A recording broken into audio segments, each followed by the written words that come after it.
If you love what you hear, check out our authors Andreya, Stuart and N.A. Fulton on Amazon.com, and be sure to subscribe to our dark romance novels and stories podcast on Spotify, iTunes, Google Play, or your favorite podcast provider. Learn more about us at audioiron.com.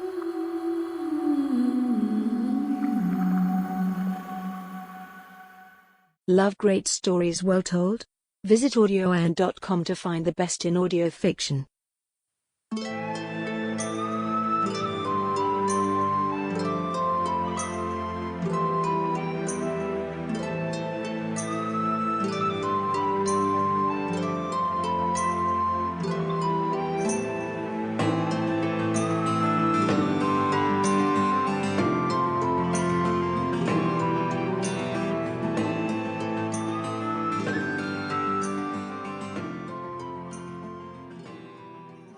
Chapter 20. Corwyn sent word to Christina immediately after the ship made port in London. In under an hour her cousin appeared, an impressive retinue in tow. A doctor, a maid, 2 footmen and a groom ushered her into the carriage, where Christina folded her into her arms. Home at last, Corwyn started to cry. Hours later she was back in the room she had stayed in more than a year ago. Servants had bathed her, brushed her hair and put her to bed like a child. Now, Christina sat on the edge of the bed, almost as if she were afraid that Corwyn would disappear again if she left the room. "So, you are to have a child. I am sorry to have brought yet another scandal upon you," said Corwyn. She took her cousin's hand. "I will leave tomorrow morning and no one need ever know I was here." "Perhaps in Cornwall servants and sailors have no tongues," Christina said with a little smile. "I can assure you that by now half of London knows you are here and the rest will find out in the morning." "I did not know." "It's all right, my dear. No one will hold me to ill account for providing you a place to stay, and I should not care if they did." "I do not know what to say. You have been so kind to me and I've been nothing but trouble to you." "Do not be a goose." Christina patted Corwyn's leg through the coverlet. "You seem well and happy. That is what matters." "I am. I want this baby more than anything in the world." Corwyn said the words without thinking, then added, I am glad to be here. I've been through so much. And I cannot help loving my child." "Of course you cannot. Does the child belong to Devon Black?" Christina asked the question as though it were a matter of course. "No. Whatever gave you that idea?" Corwyn's blood ran cold. How could Christina have guessed such a thing? He wasn't seen in London after his escape from Newgate, and rumours have it since that he was a sea captain who kept a ship in the Pool of London. "You can be sure I will not be the only one jumping to the conclusion that the child is his. The Earl of Kettering is not the father. That is a man named Edward Jacobs. I am quite beyond the pale of respectability now. Is it just idle curiosity that will drive people to want to know such a thing?" "London's curiosity is never idle. It is a feverishly ravenous thing that eats unfortunates alive every day. But let us simply take tonight to be thankful you are home. Tomorrow we can take on the world. Until a few hours ago I thought you were dead. Now that I know you are safe I will have my first good night's sleep in over a year." She stood up and shook the folds from her gown. She leaned down to kiss Corwyn, then left her alone to rest. Who could possibly be calling upon her less than 24 hours after her arrival in London? Roused from a sound sleep by a maid, Corwyn had learned that a guest demanding an audience with her waited for her in Christina's front parlour. Could it be Devon? He could not possibly have followed her here so quickly. With the help of the maid she dressed in one of the plain gowns she had purchased for her voyage. She found it stretched over tight across her breasts and did nothing to hide her swelling figure. Should she refuse to go down? To what purpose? Her secret would be out soon enough. She entered the parlour with a frightened maid in tow. "Lady Chase, I cannot tell you how delighted I am to see you again," Henry Norfolk said as she entered the room. He was fashionably dressed in a pearl grey suit that matched his cold eyes. His pale powdered hair was pulled back into a queue. Corwyn stumbled back against a chair, her heart suddenly pounding in her chest like a hammer hitting an anvil. "I thought you were dead." "Then you must be overjoyed to see me." Henry moved across the room toward her and she shrunk back. He stopped, amused by her fear. "My family let out that I was dead after Black slipped away from Newgate. I was in no position to defend myself, you understand. In a few days, when no services were held, they had to let everyone in on the ruse. But by then I was far away. And so, might I add, were you." Corwyn forced herself to stand upright. She squared her shoulders and spoke with as firm a voice as she could. "How dare you come to me here? I never want to see you again. Leave or I shall have you thrown from the house. Oh my dear, we are quite past all that. No. You will stay here and we will have a proper conversation. With all the trouble we have caused one another, I believe we can avoid falling into old habits. I shall not attack you and you shall not try to run away. Why on earth should I deign to speak with you? Corwyn could feel the noose slipping around her neck even as she said the words. Nothing had changed about their relative positions. She might not have been to lose, but she had her child and Christina. Because you have so much to lose if you do not. Now be a good girl and send for something to eat. I am here at daybreak, you know. I thought you might try to slip away when you heard I was in town. Corwyn sank back into the chair and nodded to the maid. A moment later she and Henry were alone. Shall I show you my memento of our last encounter? He untied his cravat to show her a hand-sized mass of thick scars on his throat. It festered. They had to bleed me for weeks on end, draining the infection from me drop by drop until the wound finally decided to heal. It is impressive, isn't it? Every doctor we consulted said I would die. Corwyn stared at the tortured flesh, wishing Black's blade had done its work. Yes, Norfolk should have died. She was quite certain of that. A maid returned with pots of chocolate, rolls, butter, cheese and jam. Henry ordered the girl to set a table between them and then to see that they remained undisturbed. Shall I tell you how it is to be? He buttered a roll and placed it on a plate before her. I am not afraid of you anymore. You cannot frighten me as you did before. Of course not. By all accounts, sharing a man's bed should hold few surprises for you now. I would be following in the steps of many, I hear. He ate his roll and poured chocolate into their cups. But I am here to collect compensation for our unfortunate past. If I did not believe that exacting revenge over time would serve me better than killing you outright, you would already be dead. If you try to run away again, I will exact revenge against those who live on your estates and then I will hunt you and your child down. I trust all this is understood. He looked up to meet her eyes. So you will return to that shabby home of yours in the West Country and I will stay at one of my properties nearby. You shall have your child and we shall pack it off to someone we need never hear from again. Then we will marry. You are out of your mind. We will take our wedding vows and live together until death do us part. You have already proven yourself fertile. You can bear my heir as well as Black's bastard. And that will give me all the time in the world to punish you. What are you talking about? Devon Black is not the father of my child. Norfolk leaned forward as though he were sharing a confidence with her. I knew a great deal about the Black Earl even before you left. I know more now. He kept a ship in the Pool of London for weeks before he disappeared. Just before our unfortunate altercation, he was making plans to set sail. One way or another you ended up on his ship. I know it in my very bones. You carry his child in your belly. Tell me I am wrong and perhaps I will believe you. His grey eyes took in her every move. Lord Norfolk, I assure you that this is not Devon Black's child and I will not marry you. You now know what you came to find out. Now let me tell you one thing you might not know. I will not allow you to bully me anymore. Henry laughed and clapped his hands as if she had told an amusing story. You have no one left to defend you or those you love. You have no means at all to stop me. What gives you the right to abuse me so? Do not be ridiculous. God himself gives me the right. We know this because you cannot stop me. He brushed crumbs from his clothes onto the floor and stood up. I assume you will be leaving town for the country directly. You can expect to receive me there in a week or so. His eyes dropped to her swollen belly. By the look of things we won't have long to reach an understanding. Lord Norfolk left the house with a spring in his step. Once in his carriage he took a pinch of snuff and contemplated his future. It was hard to believe the girl had returned to England and surprising to see her heavy with child. He had no doubt that Lord Black was the father of the babe. The Earl had a ship, property in the colonies, and had disappeared just prior to Corwyn's abrupt departure. It did not take great imagination to believe that he and she had conspired to flee London together and that their affair had progressed to its natural conclusion. Marrying was a bold move, but it was the best way to ensure he would have his chance at Lord Black.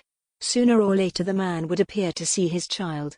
When he did, Henry intended to have his revenge. After Black was dead, or if he never came to claim his soiled lover, Norfolk would simply arrange for his young wife to have a deadly accident. He would not be the first husband, or the last, to be swiftly widowed by mischance. Perhaps she could die in childbirth after they were married. That would provide him with the heir his mother ceaselessly demanded, but not burden him with a wife who might try to make demands of her own. When Corwyn arrived at Chase Manor, Mattie bustled about her continuously as if she might die without another cup of tea or another log on the fire. A stout woman, She was as devoted to Corwyn as she had been to Corwyn's mother. "Eat. Else it is thy own teeth the babe will use to build his bones," she warned. "and thee will not be riding out as thee did before thee left. Thy babe has no use for a fall. A girl in thy way must stay within if she wills to protect her child." So Corwyn wandered about the house and gardens in an endless search for something to occupy her mind and keep her thoughts from Devon Black, her brother, Henry, and all the fears and sorrows that preyed upon her. Sometimes she did venture into the stables to feed Hercules a ration of carrots or apples.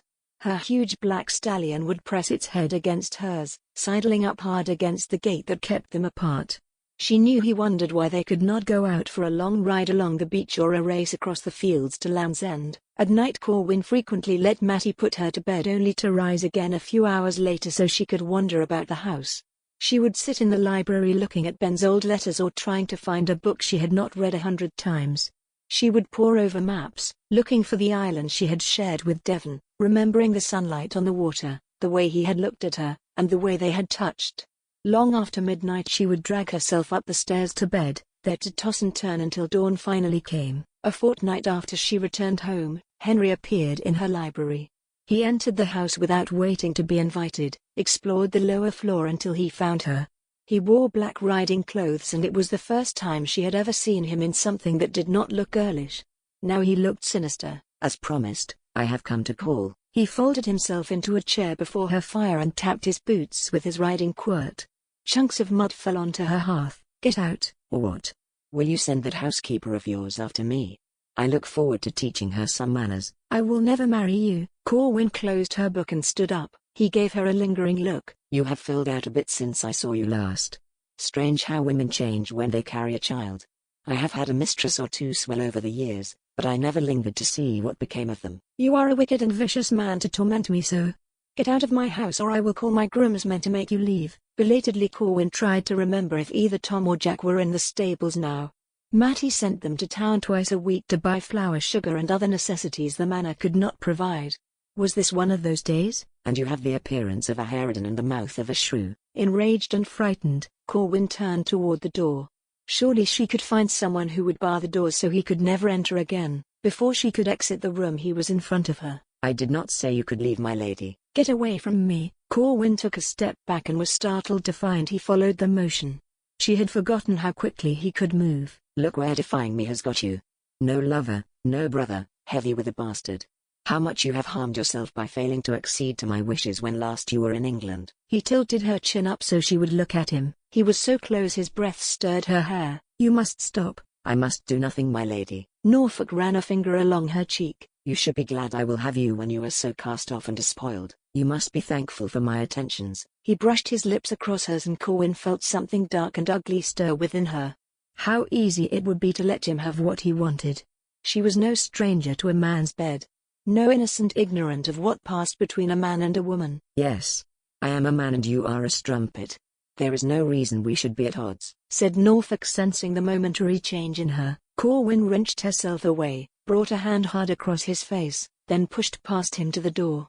She strode from the room as if the devil himself were behind her. She was at the stairs leading up to her bedroom when he caught her. Such a spitfire. I look forward to taming you in the months to come. But beware. You can trust me to be quite ruthless if you erect any barriers between us. I will destroy anyone or anything that stands in my way. You have everything to lose, my lady, and I have everything to gain by destroying you. He held her arm as he brushed his lips across hers again, savoring her recoil. Then he bounded down the stairs. I will visit again soon, he called as he left the house.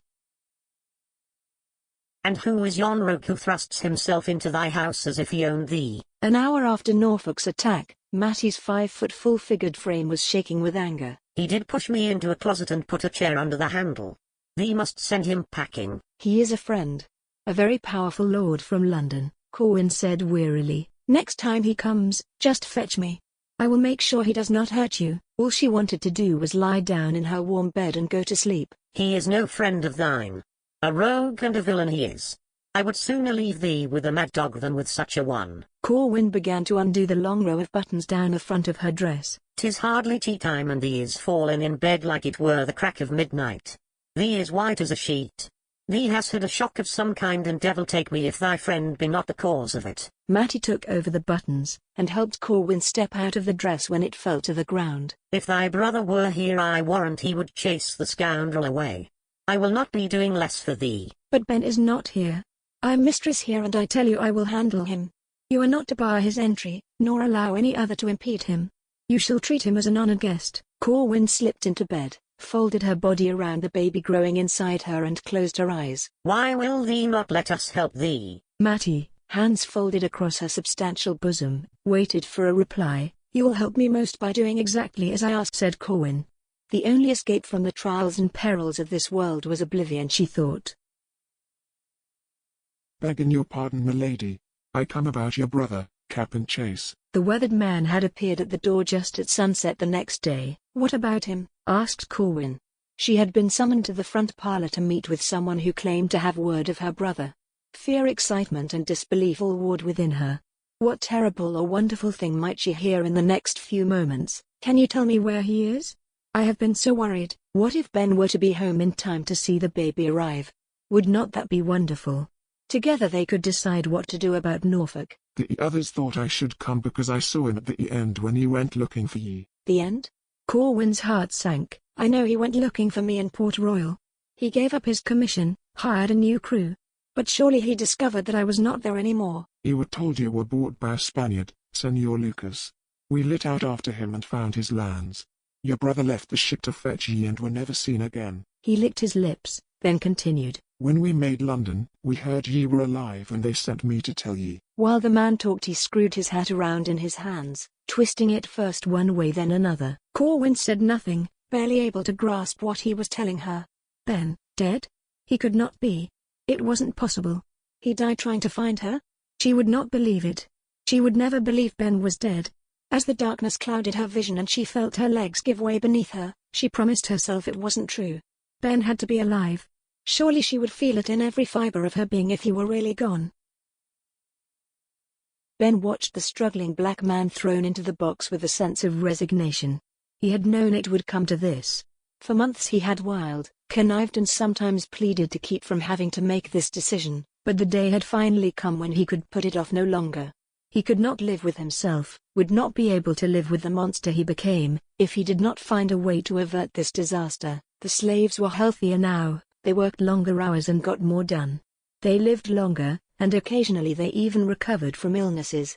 He had made a real improvement in the lives of the men he considered to be under his charge, but with improved health had come more ambition.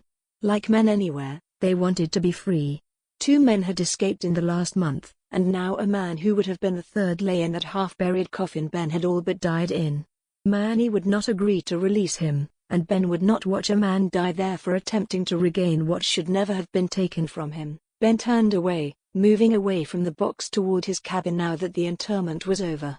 He only had a few hours to arrange matters before he would have to take the black man's place. Manny caught up with him before he could enter his hovel, his thick legs stumping the earth so loudly that he sounded like a galloping bull. Where do you go, English? Time to work. I am going to read, said Ben without stopping. No. You come to field now and eat later. Manny said, breathing hard as he strode beside Ben. No. I am hungry now. Manny grabbed his shoulder with a hand the size of a fist and spun him around. Later, English. You eat later. It is not time for you to eat. Ben let himself be held. I did not eat yesterday because we searched for the man, and I did not eat last night because we argued. He had spent hours trying to convince Manny that the box should be abolished as a punishment for trying to escape. I must eat or I will get sick again. Manny pondered this. Ben turned back toward his cabin, but Manny stopped him before he could take a step. You smart English. Buttywig. You come with me now because you make big mistake if you do not. Ben appeared to consider Manny's words, then said, Can I have the girl bring me food? Manny looked relieved. Yes. Say bring food. I wait for you to tell her. He crossed his massive arms in a caricature of patience. Ben completed his walk to the cabin, opened the door to find Maya sweeping the floor with a branch. I must work today. Make me some food and bring it to me in the east field, he said. I am hungry, so come soon. Yes. I will come before the sun is high. She pointed overhead to indicate the noon hour. He took a moment to look at her, to study how her body had changed in the time they had shared. She seemed more beautiful somehow, more confident and stronger. He loved her more with every passing day. He left the cabin and walked back to Manny. They set off for the fields. True to her word, Maya appeared before noon. She had tied the food into a piece of cotton that she carried like a bag. As soon as she appeared, he walked her away from the crew he was supposed to be watching, taking her to a place where they could speak freely. Today you must leave, he said without preamble. Take the food. You will have a long head start. You go back to your people and then you take them away from this place and these animals. No. I stay with you, she said, her face betraying her horror at the idea of leaving him. I am leaving too. He lied. Tonight I leave for home, and you cannot come with me. Take me with you. Tears welled in her eyes. I cannot. I want you to be safe. If I am gone and you are alone here, you know what will happen. He wished it were not necessary to remind her of her first days on the sugar plantation, but he saw no alternative. Go now, please. She studied him, then said, This is what you want? You not want to see me? You not want me? He took her hand and pulled her to him hard. He brought his lips to hers, kissing her as he had imagined doing 100 times. He caressed her cheek with careful fingers. When she tried to speak, he put a finger to her lips. I want you to go home where you will be safe, where your children will be safe. I want you to grow old far, far away from here. I am leaving. I cannot take you with me. So you must go. Now. Please go now so I can protect you. She brushed her head against his chest and looked up at him for a long moment. Seeing his desperation, she took a deep breath, then turned away. A moment later she disappeared into the waving cane. I warn you, English, said Manny. I say you be my friend and you live. You betray me and you no live. Ben turned his head to the wall of the box. He no longer had to play the fool for this animal. He had the freedom to ignore him now. You weak English, and you stupid, we cut the black man again soon. We put him back in the box after you are dead. You win nothing. Ben still did not speak. You will beg me to kill you soon, English. You strong now. It will take you long time to die. Manny closed the lid and Ben heard the lock close. Once again trapped in a living hell, Ben prayed that Manny was wrong. Black had them load Chase into the wagon, though he doubted the man would last the 5 miles to where the wraith waited. Curse the man for a fool. What madness it was to storm right into the alcalde's house and demand the girl. There was no love lost between the British and Spanish in these waters. A less direct approach would probably have yielded better results. In fact, they could hardly have given him worse. Black shuddered at what Chase must have endured. From the scars on his back it looked as if Ben had not become one of the alcalde's slaves willingly. But who would choose to break his back day after day in the cane fields? And he had spent days in that box before Black had been able to rescue him. What inspired a man to sacrifice himself so completely? Corwyn, of course. Who could imagine the girl bedding that old man, bearing his children, wondering if she would ever see home again? Black felt the familiar rake in his chest, a return of the old sickness. Best to think of something else. Give him some water. He ordered one of the men in the wagon. Find a way to keep him cool. Black was determined not to think about Corwyn. That madness was past now and he would not bring it back again. He did not love her, he did not hate her. He did not hope for her forgiveness or fear for her safety. In fact, he did not feel anything for anyone anywhere, and he meant to keep it that way. The weeks after he had discovered Corwyn's disappearance had pushed him once again to the limit of his sanity. He had almost taken out after her, determined to capture her before she reached London and demand an explanation. Had not she loved him? He knew women, he had seen it in her eyes 100 times. She had loved him and yet she had gone away. She owed him a reason for her betrayal. She had not even bothered to leave him a note, but her last words to him still echoed in his ears. Images of 1,000 actions he now wished he had never taken began to haunt him. Hundreds of men had died on his blade, hundreds more he had led into battle. How many ships had he sent to the bottom of the sea? How many people had he killed? And when he was denied his victory by a mere slip of a girl wearing her first party dress, he had hunted her down, raped her, held her captive and carelessly let her be abused by strangers.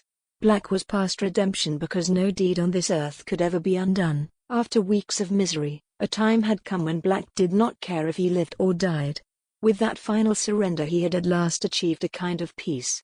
His sole comfort was that the girl he had harmed so much had finally effected an escape. He hadn't killed her. She had not allowed herself to be enslaved. She was free. When he heard from Andreya that Corwyn's brother had come searching for her, Black had felt renewed remorse. Another death on his conscience? He could not bear it. And so, here he was dragging Chase's broken body through the jungle so the man could die a free man among free men rather than a slave. If he had arrived a week or two earlier there might have been some hope. Ben did not stir as they moved him into the bobbing dinghy, nor when they brought him on board the Wraith. Black had been placed in his cabin and called for the worthless horse-on who claimed to be his surgeon. But what Chase needed was not a doctor but a miracle. Belatedly Devon realized he could provide the man with one. Chase. Black shook the unconscious man who lay immobile on his bunk. Can you hear me? Ben did not stir. Wake up, damn you. Black shook him again. Your sister is alive and I am taking you to her. Black had to repeat the words several times before Ben cracked open his eyes. Yes, that's right. You are going home and she is there to meet you. Black made his voice harsh. Is seeing her worth living for? Ben managed a nod, then closed his eyes again. The surgeon entered the room and Black put him to work. Then Black left the cabin and returned to deck. He gave the order to set sail for England and with some surprise he heard his men cheer. They were probably hoping someone would hang him when they arrived. He had dragged them halfway around the world twice in 1 year. Well, he would put Ben off the ship in Cornwall, far from London and close to home. He would make no attempt to see Corwyn. God forbid he should ever see her again. He wished he could forget she existed in the world. He would just drop Lord Chase off and set sail for France. Smuggling, privateering and piracy were his trade, and he could always find treasure for the taking in France.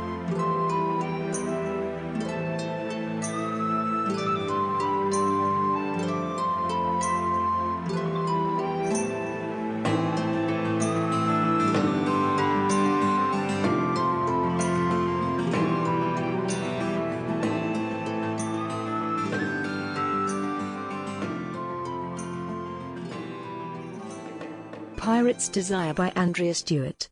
Voice recording copyright 2020 by Nancy Fulton. All rights reserved. Music by Alexander Schweif licensed from Pond 5.